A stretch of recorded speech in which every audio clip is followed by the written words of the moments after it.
പൊതുസമൂഹത്തിലെ പലരും ധരിക്കുന്നത് ഇത് പിണറായി വിജയനെ ശിക്ഷിക്കാൻ വേണ്ട രേഖകൾ നൽകി പിണറായി വിജയനെ ശിക്ഷിക്കണമെന്നാവശ്യപ്പെട്ട് നൽകിയ ഹർജിയിലെ വിധി പോലെയാണ് പലരും ഇതിനെ കൺസീവ്. പൊതുജനങ്ങളോട് പറഞ്ഞ കാര്യം ഇതിന്റെ നിയമപരമായ വ്യവസ്ഥയിൽ നിന്നുകൊണ്ട് ഇത് പരിശോധിക്കേണ്ട വിജിലൻസ് കോടതിയിൽ പരാതി കൊടുത്തു എന്നാണ് ഞാൻ ചെയ്തത്. ഇതിപ്പോ കോടാനുകോടി അഴിമതി വാങ്ങിയവരെക്കാൾ ഈ അഴിമതി ചോദ്യം ചെയ്ത ഞാൻ എന്തോ കേരളത്തിന്റെ പൊതുസമൂഹത്തിന് മുമ്പിൽ വലിയ പാതകം ചെയ്ത പോലെയാണ് ഇന്നലത്തെ പല പൊതുവായിട്ടുള്ള നിരീക്ഷണങ്ങളും കാണാൻ എനിക്ക് ഇടയായത്. ഇതിൽ അഴിമതി ഉണ്ടോ എന്ന് അന്വേഷിക്കണമെന്നല്ല പറഞ്ഞു. ഇതിന്റെ പേരിൽ ശിക്ഷിക്കണമെന്നല്ല, പിണറായി ശിക്ഷിക്കണമെന്നല്ല പറഞ്ഞു. ഒരു അന്വേഷണത്തിന് പോലും ഉള്ള സാധ്യതയില്ല എന്ന് എഴുതിയ വിധിയോടാണ് എനിക്ക് വിയോജിപ്പ്. നമസ്കാരം. ഞാൻ ഇന്നലെ മാസപ്പടി കേസുമായി ബന്ധപ്പെട്ട് വിജിലൻസ് കോടതിയുടെ ജഡ്ജ്മെന്റ് വരികയുണ്ടായി. ആ ജഡ്ജ്മെന്റിന്റെ പശ്ചാത്തലത്തിൽ ഹർജിക്കാരൻ എന്ന നിലയിൽ അതിലെ ഫൈൻഡിങ്സിനോട് ഞാൻ പൊതുസമൂഹത്തിന് മുമ്പിൽ അല്ലെങ്കിൽ നിങ്ങളുടെ മുമ്പിലൊക്കെ ആൻസർ പറയേണ്ട ഒന്ന് രണ്ട് കാര്യം കൂടി ഉള്ളതുകൊണ്ട് കൂടിയാണ് ഞാനൊന്ന് കാണാൻ വിചാരിച്ചത്.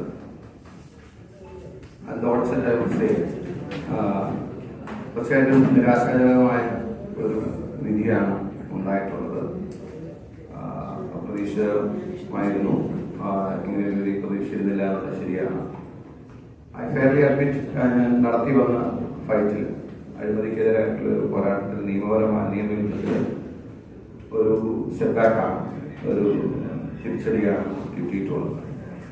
പക്ഷെ ഞാൻ with all due respect to the court, judgment പാസ്സാക്കിയ കോടതിയോടുള്ള എല്ലാ ബഹുമാനവും നിലനിർത്തി ആ ജഡ്ജ്മെന്റിലെ ഫൈൻഡിങ്സ് അല്ലെങ്കിൽ റീസൺ അതിനോട് ഞാൻ വളരെ വിനയപൂർവ്വം ഞാൻ അതിനോട് വിയോജിക്കുകയാണ്. കാരണം ഞാൻ ആകെ ചെയ്ത 3 point, coming straight to the point, 3 കാര്യങ്ങളാണ് കോടതിയിൽ പറയുന്നത്.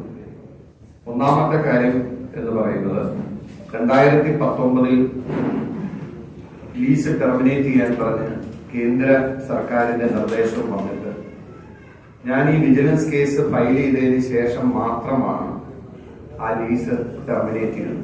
ആ ഫാക്ട് കോടതി ഡിനൈ ചെയ്തിട്ടില്ല. താങ്ക്ഫുള്ളി ആ ഫാക്ട് കോടതി ഡിനൈ ചെയ്തില്ല എന്നത് സത്യമാണ്. പക്ഷെ കോടതി അതിന് കണ്ടെത്തിയ റീസൺ അഡ്വക്കേറ്റ് ജനറലിന് ഒപ്പീനിയൻ അയച്ചു അല്ലെങ്കിൽ ഒപ്പീനിയൻ ചോദിച്ചു. അത് ഒരു അഴിമതിയാണ് എന്ന് കണ്ടെത്താൻ കഴിയുമോ? പക്ഷെ 2019 ടെർമിനേറ്റ് ചെയ്ത കേസ് 2023 ഈ കേസ് ഫയൽ ചെയ്യുന്നത് വരെ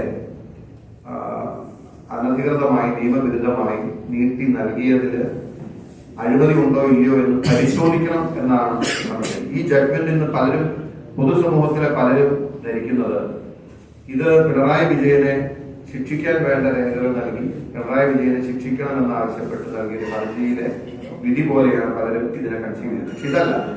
ഇത് മനസ്സിലാക്കേണ്ട ഒരു കാര്യം, ഈ സംഭവത്തിൽ അഴിമതി നടന്നിട്ടുണ്ട്.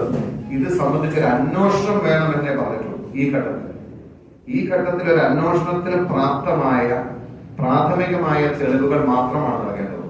അപ്പോ 2019 മുതൽ 2023 വരെ നിയമവിരുദ്ധമായി ലീസിന്റെ കാലാവധി പിണറായി വിജയൻ മീറ്റിംഗ് ചെയർ ചെയ്ത് അദ്ദേഹത്തിന്റെ തീരുമാനപ്രകാരം മേജിക്ക് അയച്ചതിന് ശേഷം ആ ഫയൽ ഫ്രീസറിൽ ആയി. അത് 2023 ടെർമിനേറ്റ് ചെയ്തില്ല എന്ന ഫാക്ട് എസ്റ്റാബ്ലിഷ് ചെയ്തിട്ടും അദ്ദേഹം പറഞ്ഞത്, ആ കോടതി പറഞ്ഞത് അതിൽ അഴിമതി ഉണ്ട് എന്ന് നേരിട്ട് പറയാനാവില്ല എന്നതാണ്. രണ്ടാമത്തെ കാര്യം അളവിൽ കൂടുതൽ ഭൂമി കൈവശം വെച്ച ഇതിനെതിരെ നിയമ നടപടി ആരംഭിച്ചത് 2014-15 ആരംഭിച്ചതെന്ന് കൂട്ടിക്കോണം. എന്നിട്ട് ഈ സമയം വരെ ആ ഭൂമി ഏറ്റെടുക്കാൻ സർക്കാരിന് കഴിഞ്ഞിട്ടില്ല. സർക്കാരിന് കഴിയാത്തതിന് കാരണം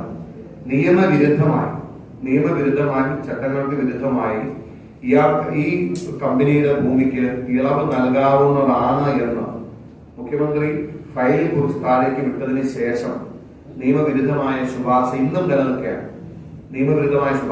ആ ശുപാർശയിൽ ഗവൺമെന്റിലേക്ക് ഫോർവേഡ് ചെയ്തപ്പോൾ ഗവൺമെന്റ് അതിൽ ആക്ഷൻ എടുത്തത് വേറെ കാരണം പറഞ്ഞാണ് എന്നതാണ്. പക്ഷെ ഇപ്പോഴും നിയമവിരുദ്ധമായ ശുപാർശ അവിടെ നിൽക്കുന്നത് കൊണ്ടാണ് ഈ 10 വർഷമായിട്ടും ആ ഭൂമി ഏറ്റെടുക്കാൻ കഴിയാത്തത്. അതിൽ അഴിമതി ഉണ്ടോ എന്ന് അന്വേഷിക്കണം എന്ന് പറഞ്ഞതാണ് ശരിയല്ല. അതിൽ അഴിമതി ഉണ്ടോ എന്ന് പറയാൻ കഴിയും. മൂന്നാമത്തെ കാര്യം, ഈ തോട്ടപ്പള്ളിയിൽ നടന്ന ഖനനം, ആ ഖനനത്തിന്റെ ഡയറക്ട് ബെനിഫിഷ്യറി CMRലായിരുന്നുവെന്നും CMRലിന് വില കുറച്ച് ഇലിമിനേറ്റ് കിട്ടാൻ കഴിഞ്ഞ 2 വർഷം അതിന് സഹായമായി എന്ന് CMRലിന്റെ തന്നെ കമ്പനിയുടെ ആനുവൽ റിപ്പോർട്ടിൽ അവിടുത്തെ ആ ബോർഡ് ഓഫ് ഡയറക്ടേഴ്സ് നമുക്ക് വില കുറച്ച് ഇലിമിനേറ്റ് കിട്ടിയതുകൊണ്ട് ലാഭം കൂടുതലുണ്ടായെന്ന് അവരുടെ ആനുവൽ റിപ്പോർട്ടിൽ പറഞ്ഞിട്ടുണ്ട്. അത് തന്നെ KMRൽ നിന്നും CMRലേക്ക് അല്ലെങ്കിൽ KMMLൽ നിന്നും CMRലേക്ക് ലോഡിന് 100 കണക്കിന് ലോഡ് ഇലിമിനേറ്റ് ചെയ്തു എന്നുള്ളതിന്റെ ഇവേ ബില്ല് ഹാജരാക്കി. അപ്പൊ അവിടെയാണ് അദ്ദേഹം പറഞ്ഞത്, I could not find even a single scrap of paper which supports this contention. അത് കഴിഞ്ഞിട്ട് അദ്ദേഹം കോടതിയിൽ പറയാണ്, unauthenticated abstracts of certain e-way bills are produced to point out IRAL has supplied eliminate to CMR. ശരിയാണ്, എനിക്ക് അൺഓതന്റിക്കേറ്റഡ് രേഖകളെ എനിക്ക് ഹാജരാക്കാൻ കഴിയൂ ഈ ഘട്ടത്തിൽ. അത് കോടതി അനുവദിച്ചിരുന്നെങ്കിൽ കോടതിക്ക് വിളിച്ചു വരുത്താം ആ രേഖ. ഞാൻ ഫോർജറി രേഖയാണ് കോടതി ഹാജരാക്കിയെങ്കിൽ എനിക്കെതിരെ നിയമ നടപടി സ്വീകരിക്കാം. ഞാൻ ഇപ്പോഴും പറയുന്ന അൺഓതന്റിക്കേറ്റഡ് ആണ്, പക്ഷെ അത് സത്യമായ രേഖയാണ്. 100 കണക്കിന് ലോഡ് സപ്ലൈ IRL നിന്നും CMRലേക്ക് നടന്നു എന്ന് പറയുമ്പോൾ അതെന്താണ്, അത് ഇലിമിനേറ്റ് ആണോ അല്ലയോ എന്നുള്ളത് തെളിവെടുക്കുന്ന ഘട്ടത്തിൽ മാത്രമേ എനിക്ക് തെളിയിക്കാൻ കഴിയൂ. അത് ഇപ്പോ പ്രാഥമികമായിട്ട് തെളിയിക്കാൻ കഴിയുന്ന ഇവേ ബിൽസ് പ്രൊഡ്യൂസ് ചെയ്യാന്നുള്ളതാണ്. ആ ഇവേ ബിൽസ് പ്രൊഡ്യൂസ് ചെയ്തു. അതിനെയാണ് നോ സ്ക്രാപ്പ് പേപ്പർ എന്ന് അദ്ദേഹം പറഞ്ഞത്. പക്ഷെ അതിന് ചില അദ്ദേഹം അത് അങ്ങനെയാണെങ്കിൽ കൂടിയും ഇലിമിനേറ്റ് ആണെന്നുള്ളതിന് എന്താണ് അതൊക്കെ തെളിവിൽ അല്ലെങ്കിൽ തെളിവെടുപ്പിന്റെ സമയത്ത് മാത്രം കോടതി നോക്കേണ്ടിയിരുന്ന കാര്യങ്ങളാണ്. പക്ഷെ അൺഫോർച്ചുനേറ്റ്ലി കോടതി ഒരു മെറിറ്റിൽ ഒരു ജഡ്ജ്മെന്റ് എഴുതുന്നത് പോലെയാണ് എഴുതിയത്. പിന്നെ വൺ ലാസ്റ്റ് തിങ് അദ്ദേഹം പറഞ്ഞു, ഈ അടിസ്ഥാനപരമായ കാര്യം, ഈ ഇന്ററിം സെറ്റിൽമെന്റ് ബോർഡിന്റെ റിപ്പോർട്ടിൽ പിണറായി വിജയൻ അടക്കം മറ്റ് നേതാക്കന്മാർക്കെതിരെ പരാമർശം ഉണ്ടായിരുന്നു. എന്നാൽ ഹർജിക്കാരന് പിണറായി വിജയനെയും അല്ലെങ്കിൽ വീണ വിജയന്റെയും പേരിൽ മാത്രമാണ് പരാതി കൊടുത്തിട്ടുള്ളത്. അതുകൊണ്ട് അത് പൊളിറ്റിക്കലി മോട്ടിവേറ്റഡ് ആണ് എന്ന് സംശയം വാദം ബലപ്പെടുന്നു എന്നൊരു പരാമർശം അദ്ദേഹം. ഞാൻ 100% കൺവിക്ഷനോട് പറയാൻ ആഗ്രഹിക്കുന്ന ഒരു കാര്യം, ഞാൻ എന്റെ കംപ്ലൈന്റ് കൂടി ഞാൻ കൊണ്ടുണ്ട്. കാരണം നിങ്ങൾക്ക് ആർക്കും പരിശോധിക്കാം. അതായത് ഞാൻ ഇപ്പോഴും പറയുന്നു, ആ ഇന്ററിം സെറ്റിൽമെന്റ് ബോർഡിന്റെ പരാമർശത്തിലുണ്ടായിരുന്ന പേരുകളുണ്ടായിരുന്ന പിണറായി വിജയനും കുഞ്ഞാലിക്കുട്ടിയും RC എന്ന് പറഞ്ഞ രമേശ് ചെന്നിത്തലയും അടക്കമുള്ളവരുടെ അവർക്ക് ഉമ്മൻചാണ്ടി, OC എന്ന് പറഞ്ഞ ഉമ്മൻചാണ്ടി, അവരോട് എന്ത് സമീപനമാണോ ഞാൻ സ്വീകരിച്ചത്, സെയിം സമീപനമാണ് പിണറായി വിജയനോട് സ്വീകരിച്ചത്.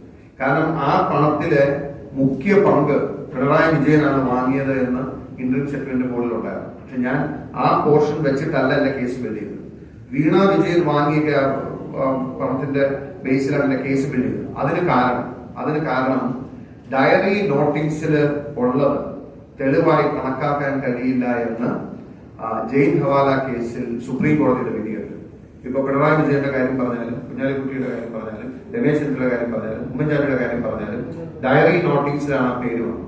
ഡയറി നോട്ടീസിലുള്ള പേര് തെളിവായി സ്വീകരിക്കാൻ പാടില്ല എന്ന് സുപ്രീം കോടതിയുടെ ജഡ്ജ്മെന്റ് ഉണ്ട് എന്ന് അറിഞ്ഞിരിക്കെ ഞാൻ അല്ലെങ്കിൽ ഈ കംപ്ലൈന്റിൽ പിണറായി വിജയൻ പണം വാങ്ങിയതായി എനിക്ക് അലജിയാണ്. ഞാൻ പറഞ്ഞത്, വീണ വിജയൻ വാങ്ങിയ പണം നോബഡി ക്യാൻ ഡിനൈ, ആരും ഡിനൈ ചെയ്തിട്ടില്ല.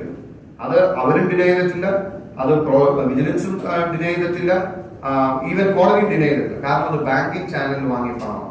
So I could only build my case on A solid basis. അതുകൊണ്ടാണ് വീണ വിജയന്റെ കേസ് പറയും മറ്റു കാര്യങ്ങൾ പരാമർശിക്കാതിരിക്കുക. അല്ലെങ്കിൽ പിണറായി വിജയൻ പണം വാങ്ങി എന്ന് പറഞ്ഞ ആ ലൈൻ മാത്രം എടുത്ത് എനിക്ക് വേണമെങ്കിൽ ആർഗ്യുകയായിരുന്നു.